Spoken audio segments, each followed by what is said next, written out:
what I think about no contact. I think that the no contact trend is pure and evil brainwash. I don't want to undermine the experience of people that were abused, or they are afraid of their physical safety.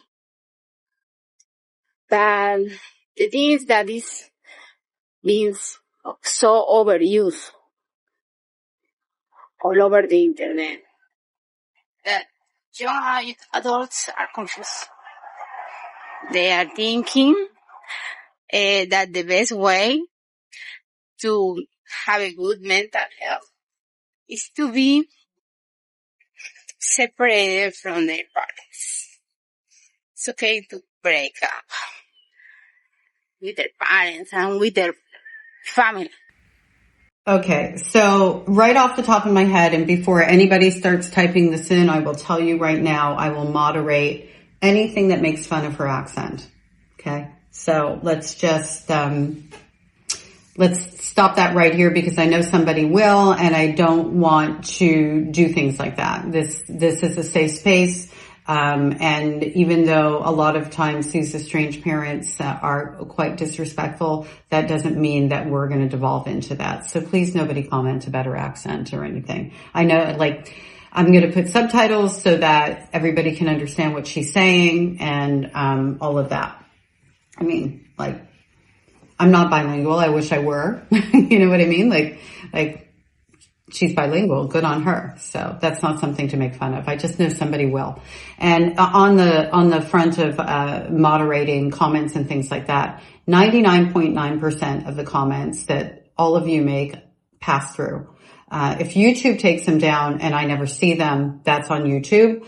However, there's like a filter with a little, held comments and hidden comments and things like that. I go through them. I look for them every single day, unless I'm on vacation, and I pass them all through. I read each and every one before I do. And the 1% that I don't is only because if there's something in there that is like racism, or is designed to really like hurt somebody, this is a safe space, I won't pass those through. I will not allow this page to be hijacked for anything other than what it is, which is a safe space and a healing spot, an educational source, raising awareness, that sort of thing.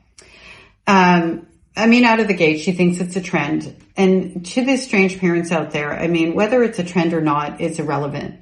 In terms of what is a trend is something that's, going, that's growing, that sort of thing. This year, chocolate brown is apparently a trend in fashion. That's a trend. It's trending right now. It's at every store. You're going to be probably hard pressed to find some colors that you like if you don't like chocolate brown, that sort of thing. It's not responsible for the breakdown of the relationship where we've ended up estranged. And if it's factually on the rise, because before the internet, before lots of these studies, we don't have those hard numbers.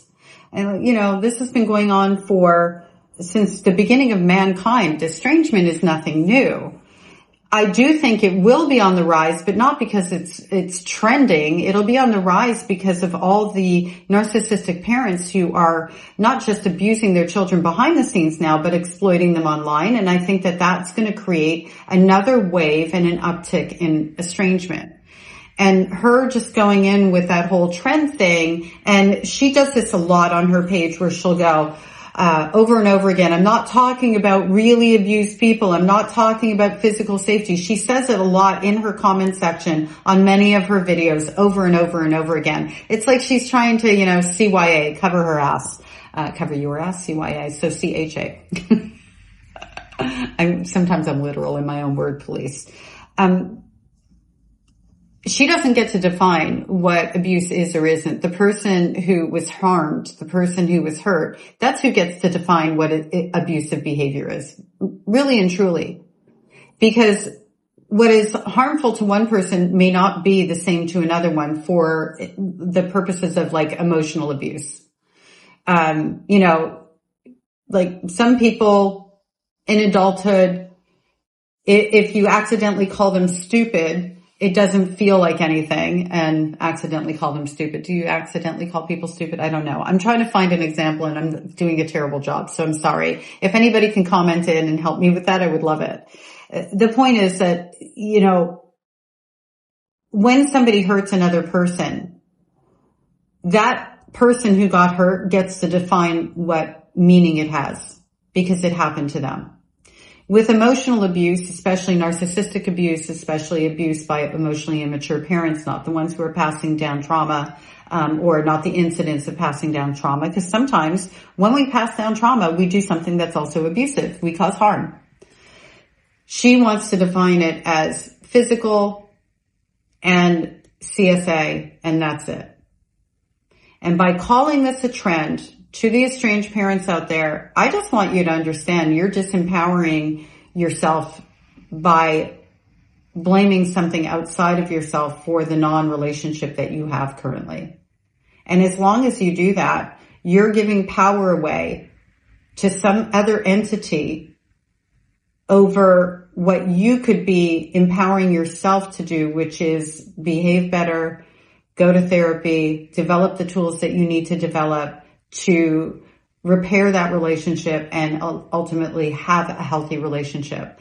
And if you're estranged from your adult children, you probably also have quite a lot, or at least a few,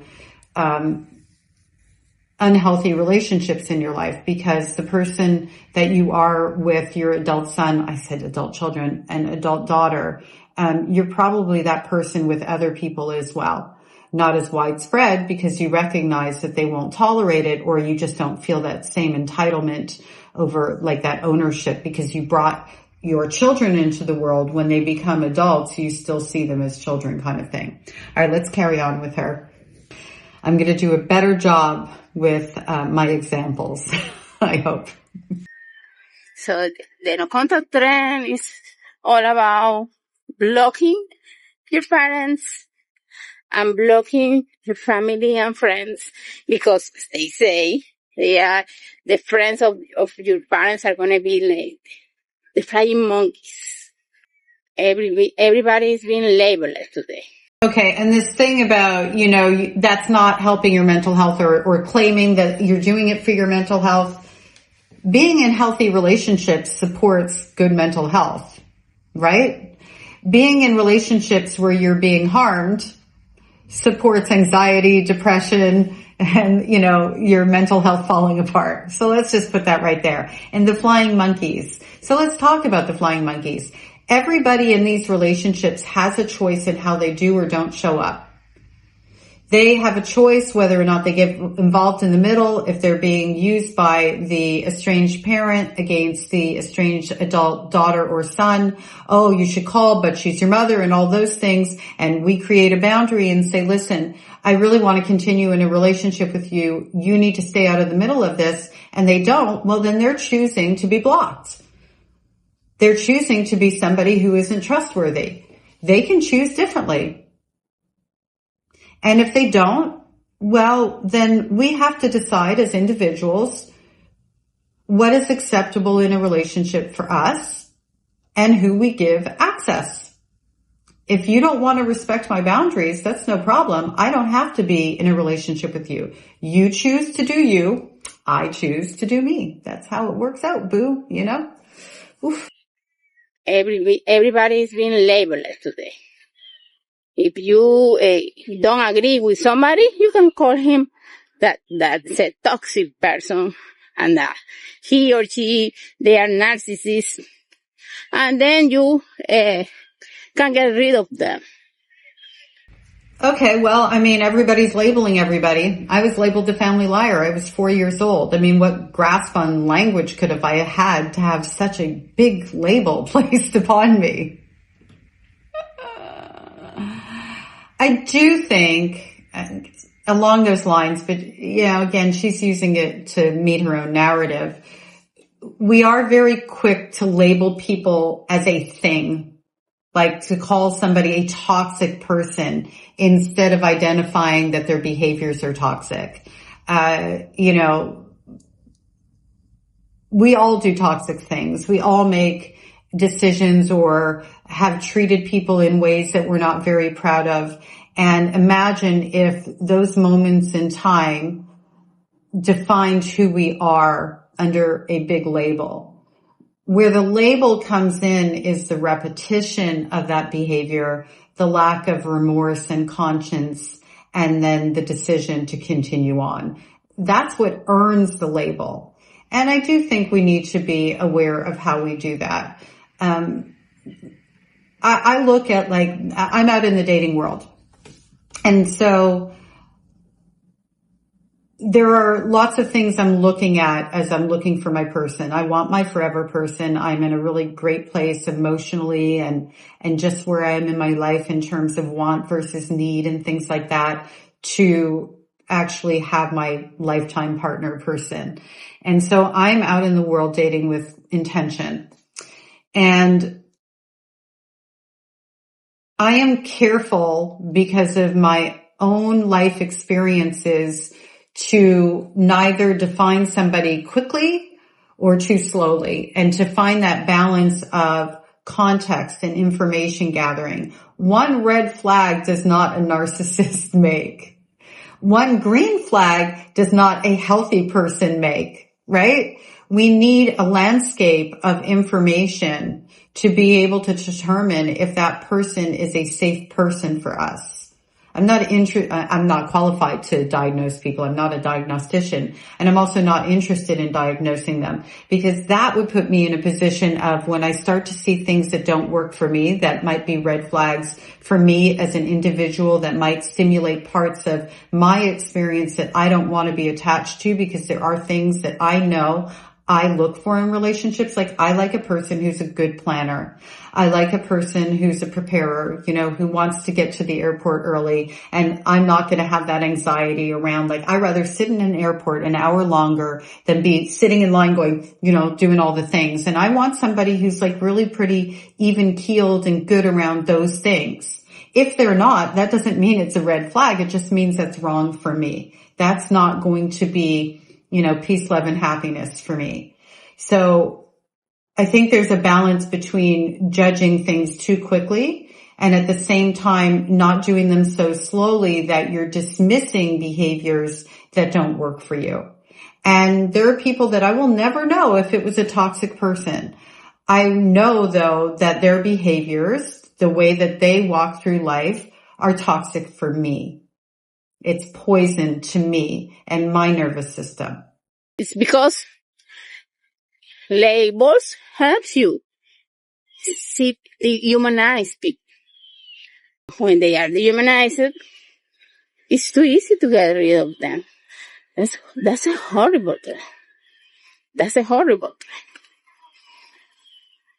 thing. Not everybody is perfect. You are not perfect. As a parent, you think you are going to be perfect. But you are not going to be perfect. Nobody is perfect. You are going to make mistakes.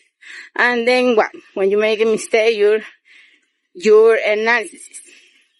And you're disposable. If you are so full of sensitivity that you're thinking that people have had to respect your feelings, I agree with that. But you also have to respect the feelings of the other people, especially the people that love you the most. Your family is the people that will love you the most. Especially the people that love you the most. Love is an action. It's a verb. And the people who love you the most are going to treat you with respect and kindness and care. And when they make a mistake, they're not going to continually make the same mistake. They're going to take accountability and they're going to work to not do that again, because they recognize they hurt you, and that's the last thing they want to do when they love you.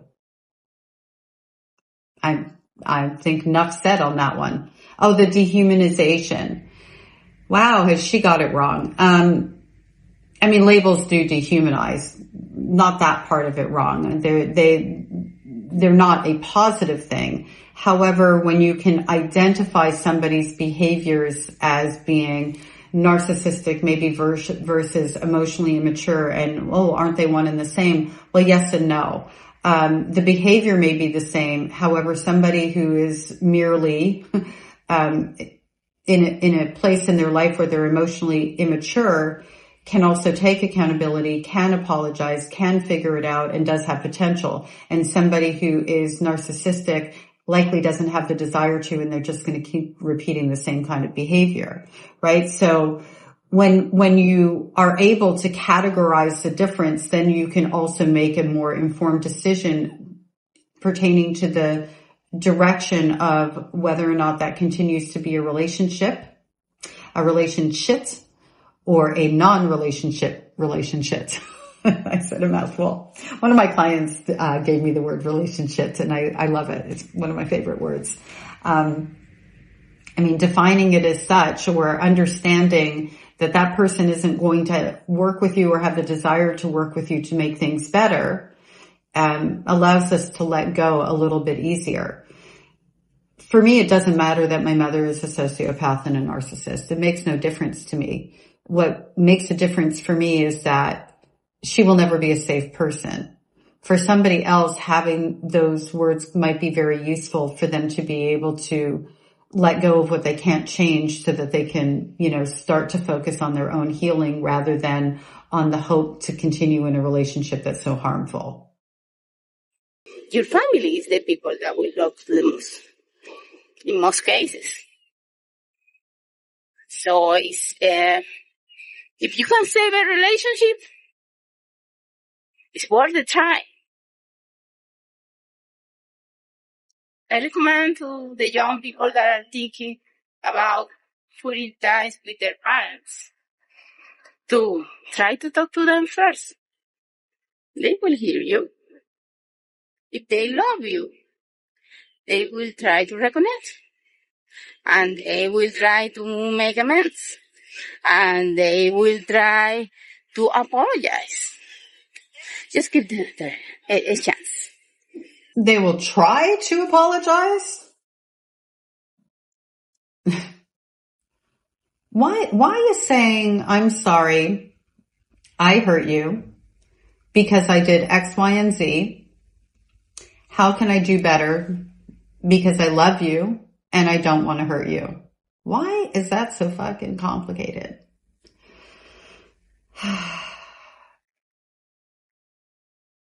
We should talk to them. We should repair the relationship.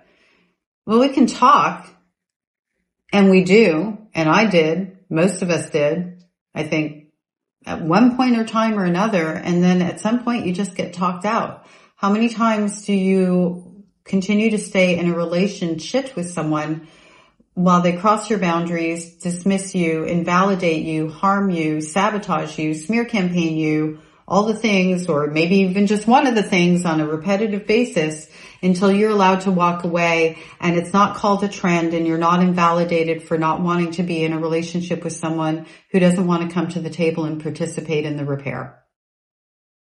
I'd like to know what the acceptable number is. Really. What's the acceptable time frame where people like her will get it? She won't get it. We already know she won't get it. This message is for parents that are noticing a change of behavior in their children. If you are noticing that your child stops talking to you and is isolating from you and from all the family, you need to understand that there is a trend on the internet that is telling children that they need to stop talking to their parents because their parents are toxic and their parents are narcissists. And because they are narcissists, they are abusers. And because they are narcissists, they are unable to change. Because narcissists, of course, do not change. This trend is using psychology as a weapon. Your child may disappear from one moment to the next without any explanation. So if you're noticing this, you better act as soon as possible. And look for a therapist. that is going to help you with the reconciliation.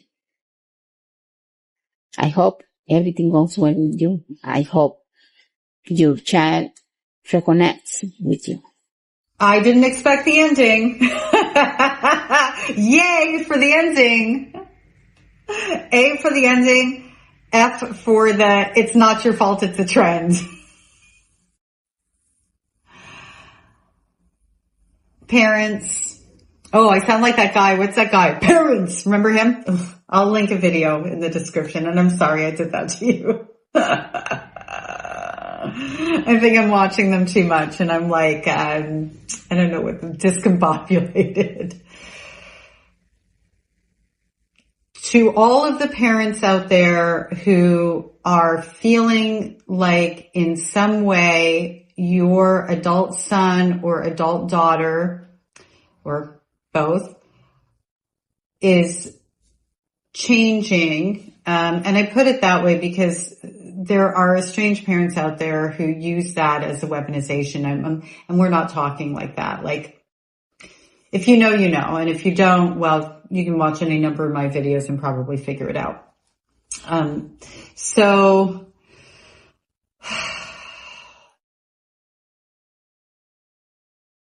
if you are noticing a change in behavior, a distance, a silence, a lack of sharing about things that they're excited about, their daily life, giving you information that they once trusted you with, and, all of those sorts of things. And the place your mind goes to is they're learning these words and it's a trend on the internet. Well, I can pretty much tell you're starting to put nails in your own coffin. Going to therapy, yeah, absolutely. However, you also need to go to therapy on your own to start to unpack and deal with what you're seeing so that you can have a perspective that isn't based on someone who's going to stay in their estrangement, for starters. So we don't go to therapy to fix relationships or for other people. I mean, marriage counseling, okay, aside.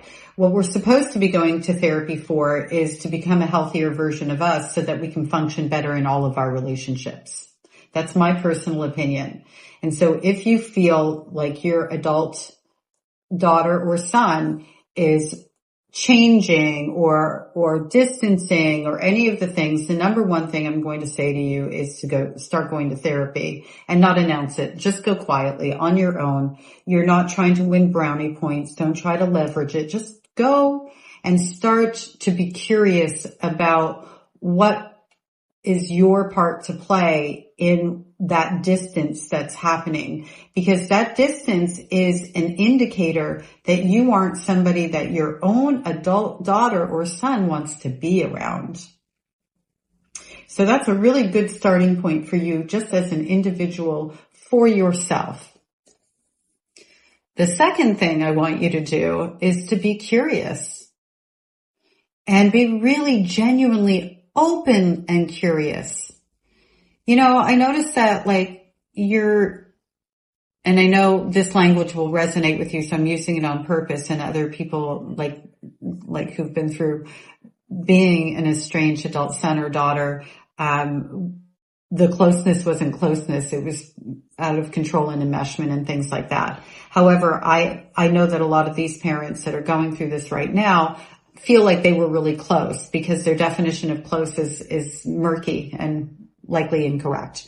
And actually, everybody should define at least once in their life what actually is a close relationship. What is included in that?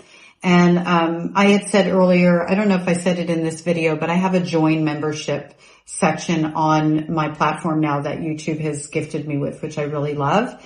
And I'm going to do some journal prompting around that and some personalized videos. So if you want access to that material, hit the join button. It's like $3 or $4 or something like that. It's not very much. It means the world to me because it does help support all the content that I create on a daily basis, completely free. So, it's a lot of work. and I'm happy to do it. You'll always have access to all the mainstream videos, but the healing ones and different things, and I do some healing ones here too, but the more targeted ones will be in that section. And also you're able to communicate to me a little bit closer in terms of I will make individualized videos for you, whether I think that they appeal to a greater number of people or not. Like, it's much more connected. So all that to be said, we should be defining what close relationships look like, what that means. If you notice that you no longer are experiencing what feels like the close relationship that you once had with your adult son or adult daughter, that's the wording. That's what I mean. Like, that's likely your experience. Then you need to be genuinely curious and ask them, is there something that I'm doing that is causing you to pull away? And if there is, can we maybe go to therapy and talk about it? You can choose the therapist. That's important. Because you're the one who's doing something that's creating that distance, and they are either reacting or responding to your behaviors. The parents, are the dog. The tail doesn't wag the dog. You know what I mean? We are the people who set the tones in the relationships that we have when our daughters and sons are children, and likewise what that looks like as they go into adulthood. The buck does stop with us. Sure, we might have married somebody who was abusive. Sure, we may have exposed them to our family system that impacted how all of that unfolds. Absolutely. I mean, my kids were exposed to my mother. My first marriage was abusive. I've done all the things, and that's my fault. Like, it's not my fault my mother was abusive or that a person abused me, but it's my accountability that my children didn't ask to be brought into the world, and the environment in which I raised them and the relationships I exposed them to is completely on me, and that impacts and reflects on the relationship that we have as it grows and develops. I created the foundation, not the other way around. Regardless of whether or not I didn't think I deserved better when I married that person, regardless whether or not I had gone to trauma therapy early enough, regardless of whatever my life decisions were, and the fact that, I was a broken little cookie, I am still responsible for what my relationships look like with my adult daughters and son. End of story. Even if they turned into, which they didn't, thankfully, a person like somebody I was with or whatever, it's still my responsibility. And if you can really take that sort of accountability and you can really look at that as, it doesn't make you a bad person, because I know that there's a lot of that in there, the fear of judgment, the fear of abandonment. If I admit to that, they're going to abandon me because I'm a bad person. No. It's the opposite. If you can admit to those things with belief and sincerity and genuine curiosity, that's what makes you a healthy, loving, kind person. Dying on the hill of I want to be right and insulate myself because I'm afraid that somebody's going to think I'm not a good person is actually what makes you not the greatest person. I hate good, bad. If you can tell, I don't like the black and white thinking and that sort of thing. So she was on Doormat Mom's podcast, and I tried to listen to it, but I couldn't do it. However, if you want me to feature it, I'll go back and feature it. I'm kind of curious on one hand. On the other hand, I'm like, ooh, it's a lot. I'll do it though. If enough of you comment in, yes, please, or, do the podcast or whatever, I'll do it. I'll 100% do it. Because I want to give you what you're looking for, and I'll be okay. So don't worry about me. Anywho, she's special. Oh, and just a final thought. She follows me, and she has over the years made many comments that lead me to believe, because I'm not on the inside track with her, like I don't know her, and she still follows me, so I don't know what she gets from me that's of benefit to her. I really don't understand, and she's welcome to. I mean, I don't really care. She's had lots of different usernames, and now she's unerased mom, but she's not in a relationship with her I think it's an adult daughter. Anyway, she's many times made comments about maybe your mom was just being protective. Maybe, you need to look at it like they did the best they could. She was just trying to protect you from this, that, or the other. My mother fed me to the wolves, and the videos were very clear that she was feeding me to the wolves, and that's kind of her thing. Some mothers just didn't know because they were protecting the best that they knew how, going along with the mistakes and things like that. And you know what? I mean, in my mother's case, it's absolutely categorically nothing could be further than what my mother was doing to me. She was feeding me to the wolves, literally. Even if it's true that you pass down trauma by being overprotective because you didn't get the protection you were looking for in your own childhood, you can't call that a mistake. I don't think. I shouldn't say you can't. It is not a mistake. If you're repeating a behavior and your adult son or daughter is saying to you, this is not okay, that's no longer a mistake. It's a boundary that you're crossing because you have a need to feel like you're doing something that's protective. That's your need. That's about who you are and what you want. And your adult son or daughter is buried underneath the thing that you want and the thing that you think you need. Because really you don't need to protect them when they're adults unless they ask for that protection.